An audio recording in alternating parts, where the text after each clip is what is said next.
Have you ever been part of a group, trying to make a tough decision, where like each individual piece of the puzzle seems to make sense on its own, but then when you put it all together, the final picture just feels, I don't know, wrong somehow? Yeah, like a scene in a play where the writing's beautiful, but it just doesn't fit with the rest of the story. Exactly. Well, get ready, because today we are diving deep into the fascinating and often very weird world of belief merging and judgment aggregation. Basically, how groups wrestle with those complex, interconnected issues and combine their different perspectives. And trust me, even if you think you've got this whole logic and reasoning thing down pat, this deep dive is going to throw you for a loop. Oh, absolutely. It really makes you question how we arrive at collective decisions. It doesn't matter if you're in a philosophy seminar, a political debate, or even just trying to figure out where to order pizza from with friends. These questions are everywhere.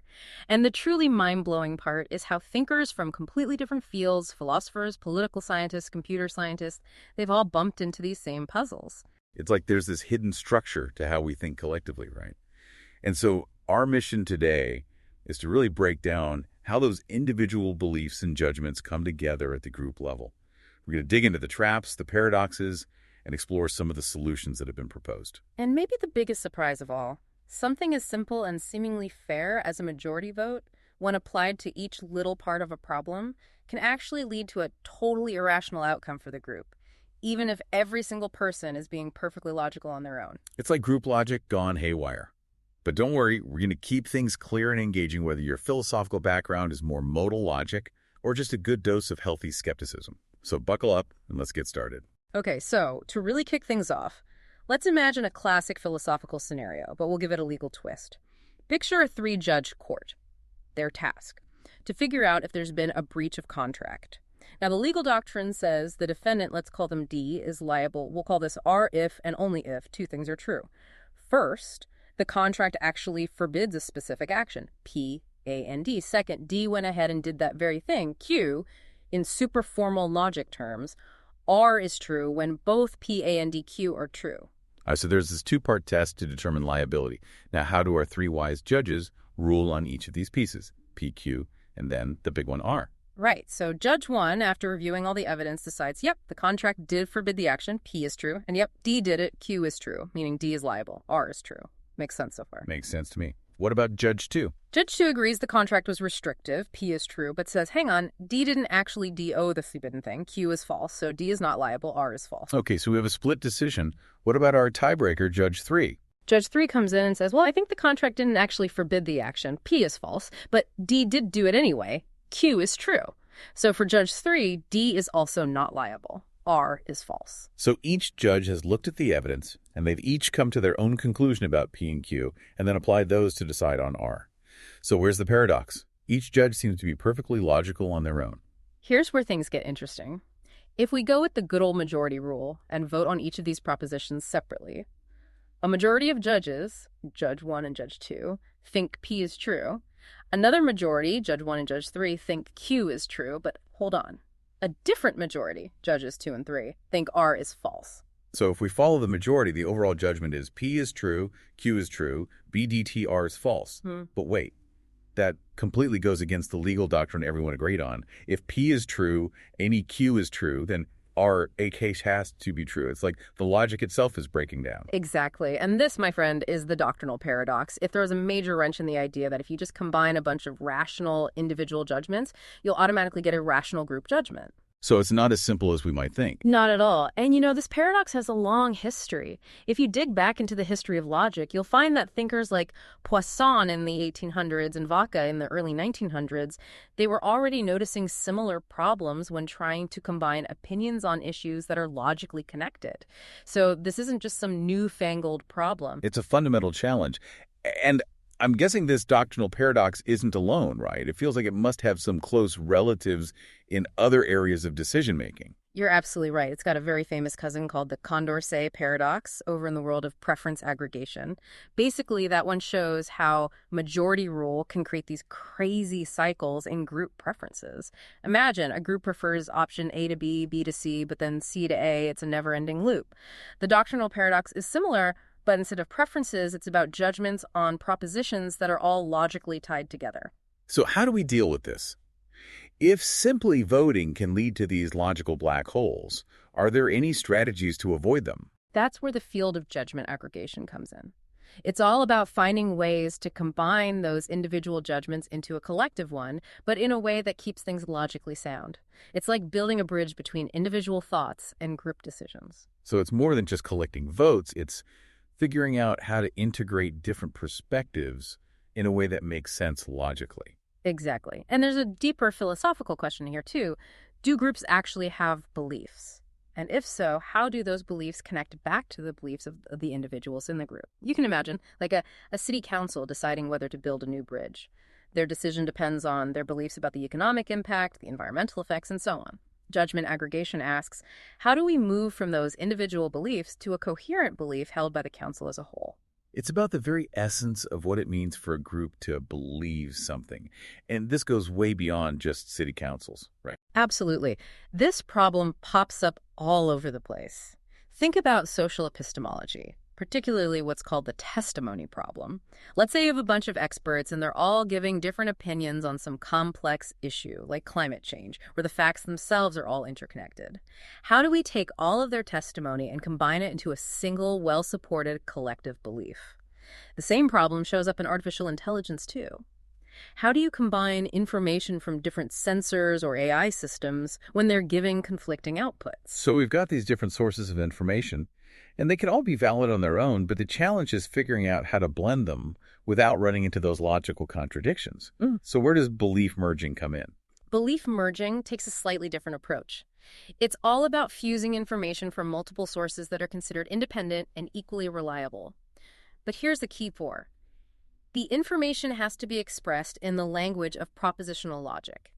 You start with individual belief bases. These are basically sets of logical sentences that represent what an agent believes, and the goal is to merge them into a single, consistent belief base for the group. So it's like taking each person's whole set of beliefs, writing them out in this formal, logical language, and then trying to build a shared set of beliefs that everyone can agree on and that doesn't contradict itself. Exactly. And this idea of belief merging actually connects deeply with another area called belief change. This is all about how a single, rational agent revises their own beliefs when they learn something new or discover some new logical connection. So understanding how individuals update their beliefs can give us some clues about how groups might merge their beliefs rationally. Fascinating. So before we get to the more modern approaches, I know there were some early attempts at belief fusion, like combination and arbitration. What were the main ideas there and what were their limitations? Okay, so with those early combination methods, the basic idea was pretty simple. Take all the individual belief bases, chuck them all together into one big set, and then try to find the biggest subset of beliefs that's still logically consistent. Get rid of the contradictions. But there was a big philosophical problem here, what they call syntax dependence. What that meant was, if two people expressed the same basic belief but using different logical formulas that were technically equivalent, the merging process could give you different results, which intuitively doesn't seem right. Right. It shouldn't matter how you phrase something as long as the underlying meaning is the same. Exactly. Arbitration, on the other hand, was mostly used for situations with just two sources, where they had these flat-out contradictory beliefs. The goal was to find some middle ground, a compromised set of beliefs that kept as much info as possible from both sources, while avoiding any logical inconsistencies. The problem was it was limited to just two sources, which isn't very realistic for most situations. Right. So those early approaches had some serious problems. And this leads us to the more modern framework of merging under integrity constraints. This is the approach developed by Konieczny and Pino Perez, right? What makes this framework so important? This one's a game changer. What they did was bring in the idea of integrity constraints, or ICs for short. These are like extra logical formulas that represent background knowledge, rules specific to the situation, or just overarching principles that the final merged set of beliefs absolutely has to satisfy. Think back to our court example, the legal doctrine itself. The rule that R holds if and only if P and Q hold, that acts as an IC. So instead of just blindly combining beliefs, you're also saying, hey, there are these external logical rules that we have to respect. Exactly. And to make things even more rigorous, Konieczny and Pino Perez came up with a set of rationality postulates that a good belief merging operator should ideally follow. These postulates, they're like a checklist of desirable properties. Things like, Is the merged belief base logically consistent if the ICs are consistent? Does it actually satisfy those ICs? Is it independent of how the beliefs were originally phrased? And is it fair to all the different sources of information? For example, there's one postulate, IC1, that says if your integrity constraints themselves are logically consistent, then the result of the merging process should also be consistent. So you're not introducing new contradictions if there weren't any to begin with. So these postulates are like a set of philosophical guidelines to make sure the merging process stays on track. But within this framework, you have different approaches, right? Like IC majority fusion versus IC arbitration operators. What's the difference between those two? The core difference is in how they handle disagreements. With ICE majority fusion, you're trying to minimize the total amount of distance or dissatisfaction across all the individuals involved. It's like a utilitarian approach. You want the greatest overall satisfaction, even if it means some individuals have to give up more of their initial beliefs. On the other hand, with IC arbitration operators, you're trying to spread out the distance more evenly. It's more like an egalitarian approach. You don't want any single person to be overly dissatisfied with the final outcome. I remember you had this great analogy about a birthday gift to illustrate this. Oh, right. So imagine you have these three philosophers, and they're trying to pick out a birthday gift for their colleague. Two of them think the perfect gift is a super rare manuscript plus a subscription to some prestigious journal. The third philosopher, maybe they're a minimalist, thinks they shouldn't give anything at all. Now, a majority fusion approach might say, okay, let's go with the manuscript and the subscription, the majority wins, but that leaves the minimalist totally out in the cold. An arbitration approach, though, might say, okay, how about we give either the manuscript or the journal subscription? That way, at least one of the initial desires of each group is met, so the disappointment is spread out a bit more fairly. That's a really clear way to see the difference in philosophy between these two approaches. Now, another key technique you mentioned was the distance-based approach. How does this one work? How do you actually measure how close different beliefs are? So the distance-based approach gives us a formal way to measure how similar or different belief bases are.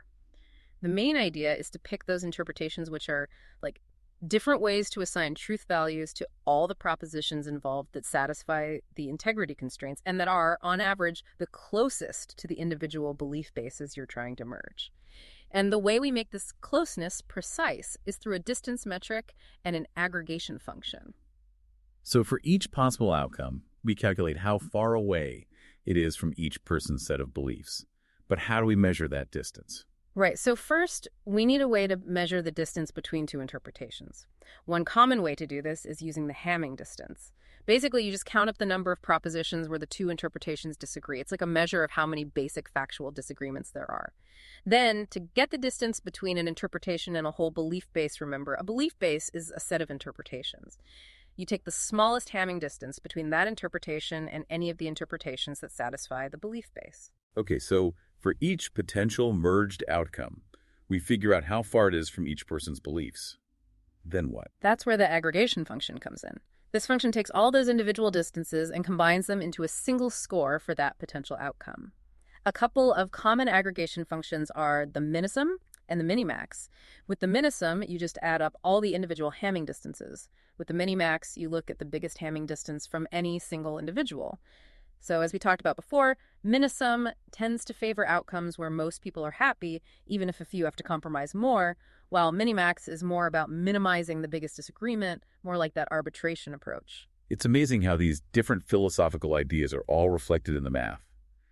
Now, it seems like belief merging, with this focus on logical consistency and minimizing distance, could offer a way around the doctrinal paradox we saw in judgment aggregation, right? Exactly. And here's a key point. These belief merging operators, especially the distance-based ones, actually break one of the central conditions in judgment aggregation, the independence condition.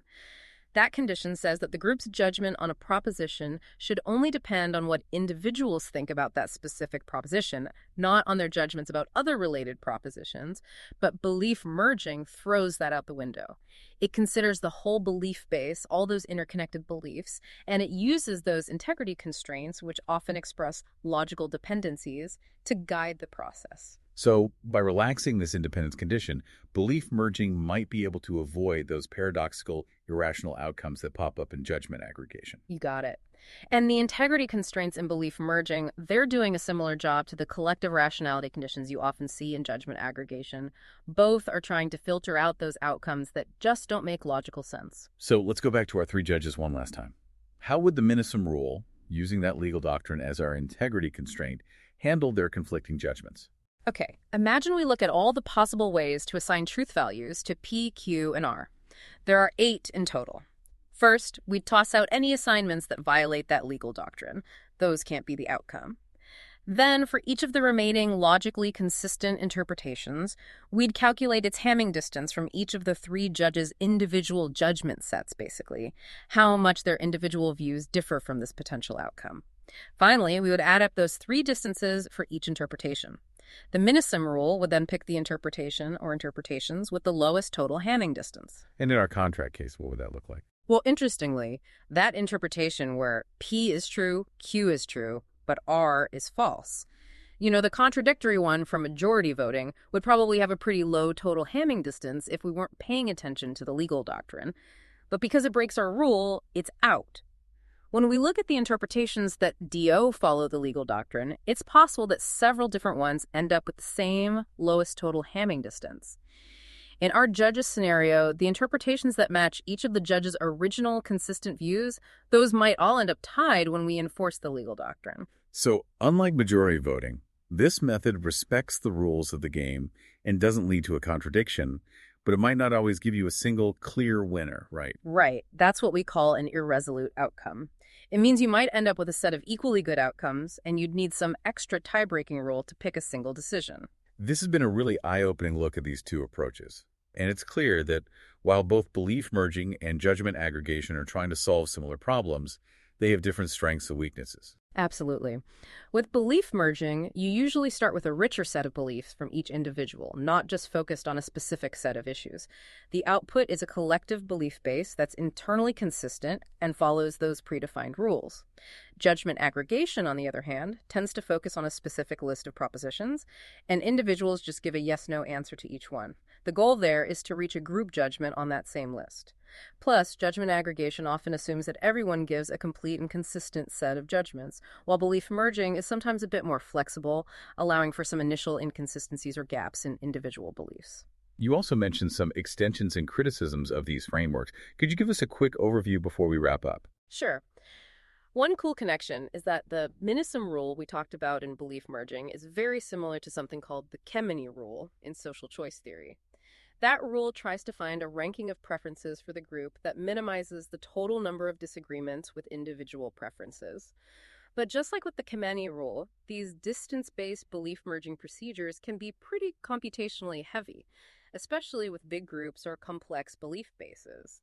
So researchers have been exploring more efficient rule-based approaches, like the average voter rule, where the group just picks one of the individual belief sets as the outcome. There's also work on generalizing these distance-based methods using fancier distance metrics that can take into account the logical relationships between propositions going beyond that basic Hamming distance we talked about. And of course, both fields are still wrestling with big questions like strategic manipulation, where people might try to game the system, and how to ensure that these methods can actually lead us closer to the truth. Some philosophers, like Williamson, even argue that maybe we should be focusing on aggregating the evidence that leads to beliefs, rather than the beliefs themselves. It sounds like there's still a lot to explore. So, as we bring this deep dive to a close, what are the key takeaways you'd like our listeners to remember? I think the biggest takeaway is just how complex it is to move from individual thought to a group decision, especially when you're dealing with ideas that are all logically connected. Simple methods like majority voting, they might seem intuitive, but they can hide all sorts of logical traps. Frameworks like belief merging and judgment aggregation give us these really valuable tools for understanding these challenges and designing better ways to make decisions as a group, taking into account logic and external constraints. It's a reminder that we can't just sum up individual opinions in isolation. We have to look at the bigger picture, how the pieces fit together, to see if the group is actually being rational. Exactly. And these aren't just theoretical problems for philosophers to ponder. They have huge implications for how we think about group agency, how we combine knowledge, and how we can act rationally together. This is relevant for philosophy, law, politics, and even technology. So, to leave our listeners with something to chew on, think back to a time when you were part of a group that made a decision that looking back, just didn't make sense, even though everyone seemed to agree on the individual parts. How about some of the ideas we've talked about today? Judgment aggregation, belief merging, that doctrinal paradox, the importance of logical connections, and those integrity constraints. How might they shed some light on what happened? It really makes you question the relationship between being rational as an individual and being coherent as a group. And if you're still curious, I definitely recommend checking out the Stanford Encyclopedia of Philosophy entries on belief merging and judgment aggregation. They're a great starting point for exploring this whole fascinating area. Absolutely. It's a rabbit hole well worth diving into.